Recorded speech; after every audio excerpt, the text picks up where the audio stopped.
પોરબંદરમાં credit society મારફત 8 કરોડથી વધુની છેતરપિંડી કરનાર મહિલા ડિરેક્ટરની આગોતરા જામીન અરજી નામંજૂર થઈ છે.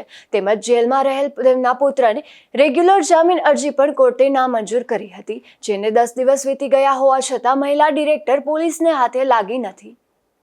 પોરબંદરમાં જલારામ ક્રેડિટ કોઓપરેટિવ સોસાયટી નામની સહકારી મંડળી આવેલી છે, જે જિલ્લા રજિસ્ટ્રાર નીચે નોંધાયેલી છે. આ મંડળીના મેનેજર સંજય વિનોદરાય દાવડા તેમજ ડાયરેક્ટર તરીકે તેમના પત્ની કે જેઓ ક્રીમન બ્યુટી પાર્લર પણ ચલાવતા હતા, તે સપનાબેન હતા. સન 2024ના અરસા પછી સંજયભાઈ દાવડા તથા તેમના પત્ની સપનાબેન તથા મદદગારી કરનાર તેમના પુત્ર મનન સંજયભાઈ દાવડા દ્વારા ગુનાહિત કાવતરું રચી થાપણદારોને લોભાવણી લાલચો આપી તેમની પાસેથી આશરે 8 કરોડ થી વધુ જેટલી રકમની છેતરપિંડી કરી હતી. આ કેસમાં મનન દાવડાની ધરપકડ કરી રિમાન્ડ પણ મંજૂર કરવામાં આવ્યા હતા અને ત્યારબાદ જેલ હવાલે પણ કરાયો હતો.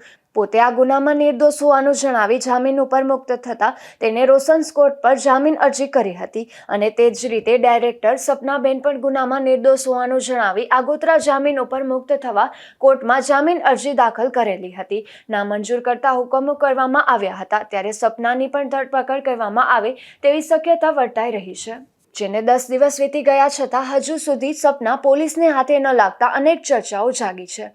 નિપુલ પોપટ સાથે અશોક થાનકી, ગુજરાત ન્યૂઝ, પોરબંદર.